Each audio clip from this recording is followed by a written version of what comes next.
In today's Asia Live, we're heading to the Philippines, where more than a week on, people are still struggling to survive following the devastation wreaked by the powerful typhoon there. Our correspondents have been reporting from one of the worst hit cities, Tacloban, and in the surrounding area, notably the town of Tolosa, 50 kilometres south of there. Well, in just a moment, we'll be getting more with France 24's Ismail Wolf. But first, here's a look at what he and his colleague Typhoon Haiyan have found in that zone. Look, here they are. This is Tacloban, 6 days after Typhoon Haiyan. The city is a tangled mess of ruins inhabited by survivors and corpses. Tacloban was one of the areas worst hit by the natural disaster that smashed through the central Philippines, leaving a trail of devastation. The authorities are completely overwhelmed. The city is broken. A mass exodus has begun, and we are heading south towards the coastal cities still cut off from the outside world. Everything is scarce here: water, food, electricity, and of course, petrol. Do you have a good place in the queue? Whatever you've got, I'll take it. We don't receive any assistance, any single, from the Department of Health, from the local government, from all the government agencies concerned. But the president says it's under control. Why did he say that? Did the president say it is control? How do you think this kind of people is in control? They are not in control.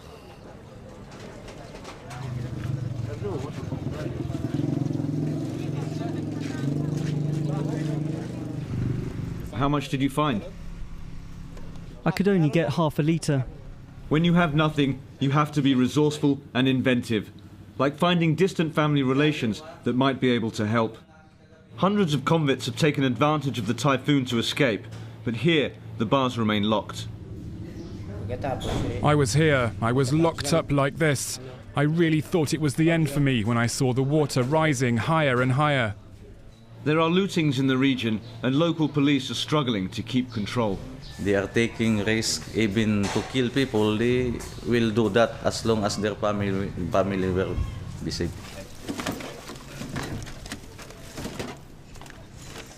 So what are you doing here? Retrieving the computer from education department. Amid the chaos, the few civil servants still working are doing their best to keep order. This is our library. This is our processing building, our computer room. The area is a popular Asian holiday destination. Adrian is taking us along to Tolosa Beach. The bodies of tourists caught unawares by Typhoon Haiyan still lie where the storm dropped them. There are also expatriates here who came to find peaceful retirement, like Marjorie, an American who is now cut off from the world. Everything we hear is by word of mouth. It's rumor, it's speculation. It's the communication that's the worst for me. I was hoping we would have cell phone up by now and working, but we have no communication, so we can't find out what's going on, what's not. Darkness falls on Tolosa. It's the 6th night since the tragedy. 50 kilometers from Tacloban, the destruction is total. No help or relief of any kind has reached here yet. Those who have not fled hole up behind makeshift barricades from 7 p.m. each night.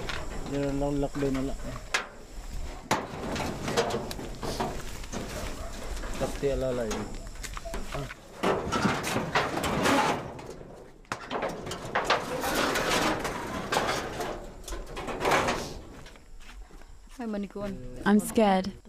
Don't worry, you're safe here.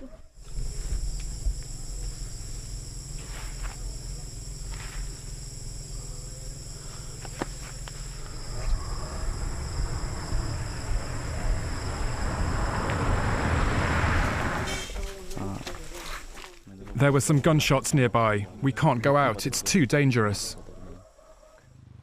A new day dawns on Tolosa, and with it comes new hope. US military planes are flying above. Perhaps soon the desperate isolation of these survivors will be over. Well, let's cross over now to our correspondent Ismail Wolf, who filmed that report. He's in Tacloban. Ismail, we've been hearing lots of criticisms that aid's been slow to arrive. I understand you met the president of the Philippines in the town of Paolo. What did he have to say about that? Yeah, we met him this morning. He was here since yesterday, and he says he's going to stay here until the relief effort is up to the standard that he expects it to be. There's criticisms that the relief effort was very slow, as you've seen in the film there. And he responded that he's going to stay, and he's going to try and basically turn back the tables on the mistakes that were made earlier. Not quite admitting that there were mistakes totally, but saying that they are going to change it, and he's going to get relief out to all the areas that need it. At the moment, we're here in Tacloban City, and there's really a massive relief effort coming through. We've got US Air Force, Australian Air Force, the Red Cross, Médecins Sans Frontières, the World Health Organization. They're all here, but still outside of Tacloban City, the relief efforts are not getting to the places that need it desperately.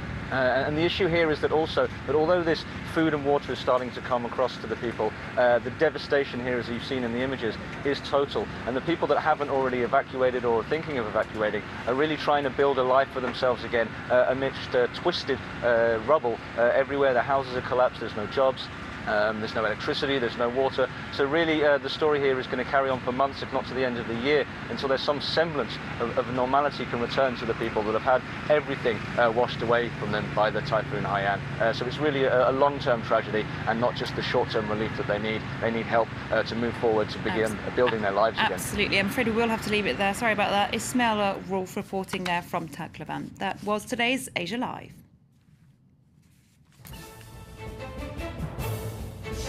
Stay tuned. I'll get more news coming up very soon for you.